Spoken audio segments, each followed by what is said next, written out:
ابن مریم مر گیا حق کی قسم۔ جب مخالفت اور ظلم و ستم حد سے گزر جاتا ہے تو انبیاء اور ان کے صحابہ ہجرت کرنے پر مجبور ہو جایا کرتے ہیں۔ اسی سنت کے مطابق جب یہود نے حضرت عیسیٰ علیہ السلام کی شدید مخالفت کی، یہاں تک کہ ان کو صلیب دے کر مارنے کی کوشش کی، تو انہوں نے بھی ہجرت کی۔ یوحنا باب 10 آیت 16 میں لکھا ہے، اور میری اور بھی بھیڑیں ہیں جو اس بھیڑ خانہ کی نہیں، مجھے ان کو بھی لانا ضرور ہے، اور وہ میری آواز سنیں گی، پھر ایک ہی گلہ اور ایک ہی چرواہا ہوگا۔ اس کا پس منظر یہ ہے کہ حضرت ابراہیم علیہ السلام سے بنی اسرائیل کا آغاز ہوا۔ ان کے دو بیٹے حضرت اسحاق اور حضرت اسماعیل علیہ السلام، ان کے پوتے حضرت یعقوب علیہ السلام اور ان کے پڑ پوتے حضرت یوسف علیہ السلام سب نبی تھے۔ حضرت یعقوب جن کا لقب اسرائیل تھا کہ کل 12 بیٹے تھے، ہر بیٹے سے ایک قبیلہ بن گیا، پس بنی اسرائیل کے 12 قبائل تھے جن کی طرف حضرت عیسیٰ علیہ السلام مبعوث ہوئے تھے۔ قرآن کریم فرماتا ہے وَرَسُولًا إِلَى بَنِي إِسْرَائِيلَ، اور وہ بنی اسرائیل کی طرف رسول ہوگا۔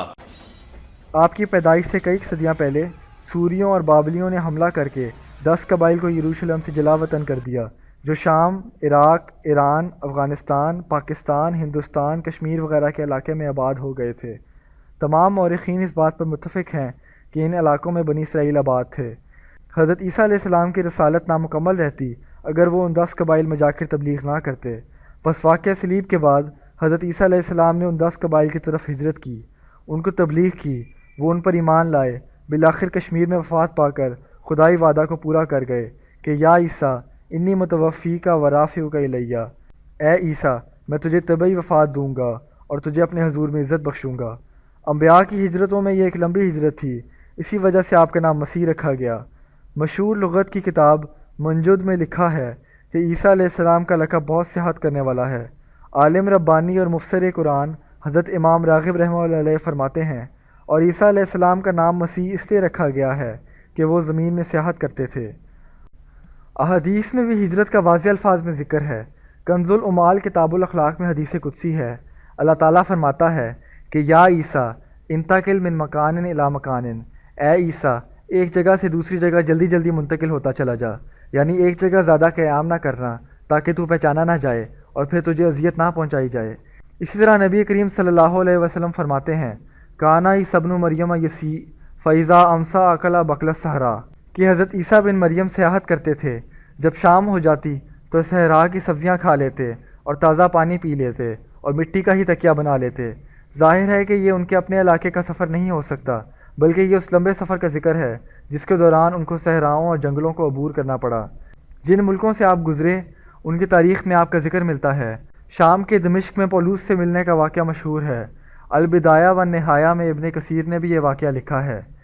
اسی طرح جب حضرت عیسیٰ علیہ السلام کا گزر عراق کے شہر کربلا سے ہوا تو ان کو وہاں کشفاً حضرت امام حسین رضی اللہ عنہ کی شہادت کی اطلاع دی گئی۔ اپنے حواریوں سے کہا کہ یہ وہ جگہ ہے جہاں نواسہ رسول صلی اللہ علیہ وسلم قتل کیے جائیں گے۔ ایران میں بھی حضرت مسیح علیہ السلام کے آنے کا ذکر ملتا ہے۔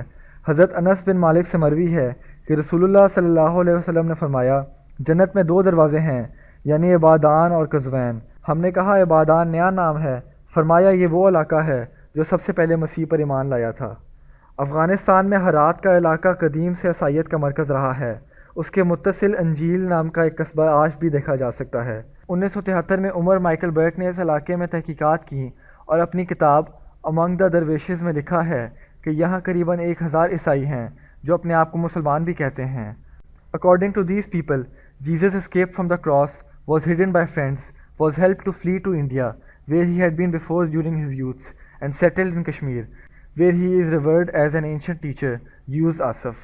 یعنی ان کے مطابق مسیح صلیب سے بچ گئے تھے اور اپنے دوستوں کے ذریعے چھپ کر ہندوستان کی طرف ہجرت کر گئے، جہاں وہ اس سے پہلے بھی نوجوانی میں آئے تھے۔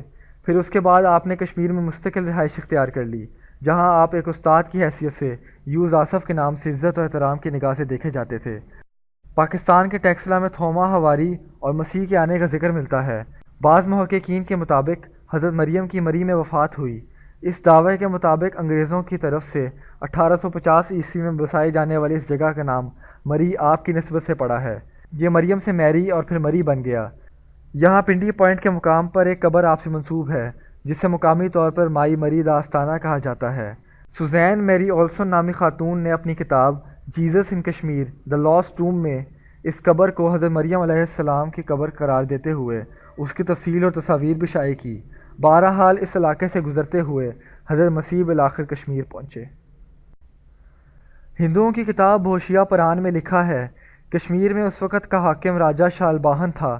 اس نے گورے رنگ والے سفید کپڑوں میں ملبوس حضرت عیسیٰ علیہ السلام سے ملاقات کی، جس میں آپ نے بتایا کہ وہ بنی اسرائیل کے نبی ہیں اور کنواری کے بطن سے پیدا ہوئے ہیں۔ ان کی قوم نے ان کو تکلیف پہنچائی جس کی وجہ سے انہوں نے ہجرت کی اور یہاں اپنی گمشدہ قوم کی تلاش میں آئے ہیں۔ جب راجہ نے آپ کے مذہب کے متعلق پوچھا تو پہاڑی واز کی طرح فرمایا، میرا مذہب محبت، سچائی اور دل کی پاکیزگی ہے اور اسی لیے میں عیسیٰ مسیح کہلاتا ہوں۔ ایک اور قدیم تاریخ کشمیر کے قلمی نسخے میں لکھا ہے کہ حضرت یوسف بیت المقدس کی جانب سے کشمیر آئے اور پیغمبری کا دعویٰ کیا اور شب و روز عبادت الہی میں مشغول تھے۔ تقویٰ پارسائی کے اعلیٰ درجے کو پہنچ کر خود کو اہل کشمیر کی رسالت کے لیے مبعوث قرار دیا اور دعوت خلائق میں مشغول رہے۔ کشمیر کے اکثر لوگ آپ کے عقیدت مند تھے۔ آپ بنی اسرائیل کے پیغمبر یسوع ہیں۔ یاد رہے اسلام سے قبل تمام کشمیر عیسائی ہو چکا تھا۔ لکھا ہے کہ کشمیر میں انجیل کے مطابق فیصلے ہوتے تھے۔ حضرت عیسیٰ علیہ السلام نے اپنے بعد ایک عظیم الشان نبی حضرت محمد رسول اللہ صلی اللہ علیہ وسلم کے آنے کی خبر دی تھی۔ جب اسلام آیا اور وہ نشانیاں پوری ہوئیں تو اہل کشمیر نے ایک نوجوان ابو سعید غانم کو تحقیق کے لیے مشرق کی طرف بھیجا۔ بہرحال جب اسلام کا پیغام پہنچا تو سارا علاقہ مسلمان ہو گیا۔ قرآن کریم میں بھی اس ہجرت کا ذکر ہے۔ سورہ مومنون آیت 51 میں فرمایا، وَآوَيْنَاهُمَا إِلَىٰ رَبْوَةٍ ذَاتِ قَرَارٍ وَمَعِينٍ، اور ہم نے حضرت عیسیٰ اور حضرت مریم علیہ السلام کو ایک اونچی جگہ پر پناہ دی جو ٹھہرنے کے قابل اور بہتے ہوئے پانیوں یعنی چشموں والی تھی۔ لفظ پناہ دینے سے بھی معلوم ہوتا ہے کہ اس سے پہلے دشمنوں سے انہیں تکلیف پہنچ چکی تھی۔ تکلیف پہنچنے کے بعد ہی پناہ دینے کا مفہوم صادق آتا ہے۔ واقعہ صلیب سے پہلے حضرت عیسیٰ اور حضرت مریم علیہ السلام کو کوئی قابل ذکر تکلیف نہیں پہنچی تھی۔ بس اس آیت میں واقعہ صلیب کے بعد ہجرت اور پناہ دینے کا ذکر ہے اور ایک ایسی جگہ کا نقشہ کھینچا گیا ہے جو بلند مقام پر ہو اور رہنے کے اعتبار سے بہترین اور خوب ندی نالوں اور چشموں والی سرسبز و شاداب ہو۔ یقیناً یہ کشمیر کا ہی علاقہ ہے جو آج بھی کشمیر جنت النظیر کے نام سے مشہور ہے، اور یہیں مسیح کی گمشدہ بھیڑیں بھی آباد تھیں، یعنی بنی اسرائیل رہتے تھے۔ حدیث میں آتا ہے کہ حضرت عیسیٰ علیہ السلام نے 120 سال کی عمر پائی۔ صلیب کا واقعہ تو 40 سال کے قریب کے زمانے سے تعلق رکھتا ہے۔ ظاہر ہے کہ اس کے بعد 80 سال کا زمانہ 10 قبائل میں گزارا اور بالآخر کشمیر کے شہر سری نگر کے محلہ خانیار میں کامیاب زندگی گزارنے کے بعد اپنے مولا سے جا ملے۔ ان کا روضہ آج بھی موجود ہے جو یوز آصف کے نام سے مشہور ہے۔ یوز دراصل یسوع کا لفظ ہی ہے جو دوسری زبان میں معمولی سا تبدیل ہو گیا، اور آصف کہتے ہیں جمع کرنے والے یا متلاشی کو۔